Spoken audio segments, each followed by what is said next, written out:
شیر اور خرگوش۔ ایک گھنے جنگل میں ایک شیر رہا کرتا تھا۔ وہ تمام جنگل کا بادشاہ تھا، لیکن وہ بادشاہ جیسے پیش نہیں آتا تھا۔ ہر دن بے رحمی سے جنگل کے جانوروں کو کھا جایا کرتا تھا۔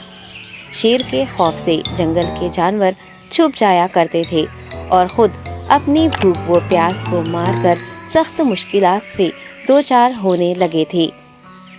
اس طرح کچھ دن بعد جنگل کے تمام جانور ایک مقام پر جمع ہوئے اور شیر کے شر سے محفوظ رہنے کے لیے سب مل کر رائے مشورہ کرنے لگے۔ سب نے اپنی اپنی بات رکھی اور آخر میں ایک گیدڑ نے کہا، میرا خیال ہے کہ ہم روز شیر کے ہاتھوں مرنے کے بجائے ہم خود ایک بار شیر کے پاس چلے جائیں۔ اس طرح روزانہ شیر کسی ایک کو کھا لے گا اور ہم سب اپنی اپنی باری سے چلے جائیں گے اور بلا خوف و ڈر سکون سے زندگی گزاریں گے۔ گیدڑ کے مشورے پہ تمام جانور رضامند ہو گئے۔ ایک بندر نے کہا، ٹھیک ہے، تمہاری بات بالکل درست ہے۔ موت کا خوف کرنے کے بجائے اپنی باری آنے تک ہم اطمینان و سکون کی زندگی گزار سکیں گے۔ جانوروں کی بات چیت مکمل ہونے کے بعد خود گیدڑ نے شیر کے پاس جا کر یہ ساری بات بتائی۔ گیدڑ کی باتیں سننے کے بعد شیر نے کہا، میں بادشاہ ہوں، اس لیے تم سب کی بات مان رہا ہوں، لیکن ایک بات غور سے سن لو۔ اگر کسی دن مجھے جانور ملنے میں تاخیر ہو جائے تو میں خاموش نہیں بیٹھوں گا اور دوبارہ تم سب پر حملہ کرنا شروع کروں گا۔ شیر نے بڑے غصے سے یہ سب کہا۔ شیر کی باتیں سن کر گیدڑ نے سر ہلاتے ہوئے حامی بھر دی اور وہاں سے چلا گیا۔ اس دن کے بعد ایک ایک جانور بلا ناغہ اپنی اپنی باری کے مطابق شیر کے پاس جانے لگے اور شیر سکون سے اپنے پاس آنے والے جانوروں کو مار کر اپنی بھوک مٹانے لگا۔ یہ معاملہ ایسے ہی چل رہا تھا اور ایک دن شیر کے پاس جانے کی باری ایک خرگوش کی آئی۔ وہ خرگوش بہت ہی ہوشیار تھا۔ اسے شیر کے پاس جانا منظور نہیں تھا اور اس نے اپنے ساتھی جانوروں کو بے رحمی سے مارنے والے شیر کو سبق سکھانے کی ٹھان لی اور ایک اچھی تدبیر نکال کر آہستہ آہستہ شیر کی گفا کے پاس پہنچ گیا۔ تاخیر ہو جانے سے شیر کافی غصے میں تھا اور خرگوش کو دیکھ کر غصے سے کہنے لگا، میں نے تم سب کو پہلے ہی کہہ دیا تھا، دیر ہو جائے تو میں خاموش نہیں بیٹھوں گا۔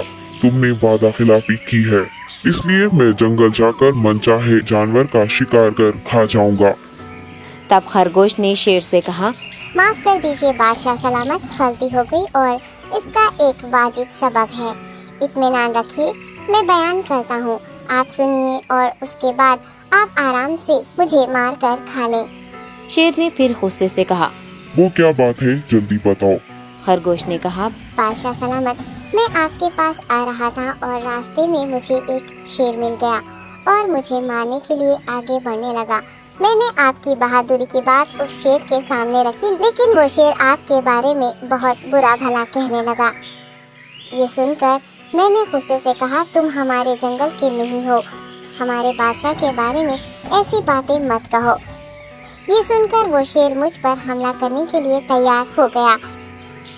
یہ دیکھ کر میں نے کہا، تم مجھے مارو گے تو ہمارے بادشاہ تمہیں ہرگز نہیں بخشیں گے۔ تب اس شیر نے کہا، تمہارا بادشاہ میرا کیا کر لے گا؟ میں نے کئی ہاتھیوں کو اپنے پنجے سے مار گرایا ہے۔ تمہارا بادشاہ ہو یا کوئی اور ہو، میرے ہاتھوں بچ نہیں سکتا اور میرے سامنے کوئی ٹک نہیں سکتا۔ میں اسے ختم کروں گا۔ یہ سب بدتمیزی کرنے لگا۔ میں نے اس شیر سے کہا، تم ہمارے بادشاہ سے آ کر بات کرو۔ تب اس نے فخر سے کہا، میں کیوں آؤں؟ تمہارے بادشاہ میں دم ہے تو اسے ہی یہاں لے کر آؤ۔ یہ کہہ کر مجھے دبانے لگا۔ بادشاہ سلامت، اسی لیے آنے میں تاخیر ہو گئی۔ یہ سنتے ہی شیر غصے سے کہنے لگا، چلو ابھی چلتے ہیں، اسے ختم کر دوں گا۔ یہ سننے کے بعد خرگوش نے شیر کو جنگل کے درمیان موجود ایک کنویں کے پاس لے گیا۔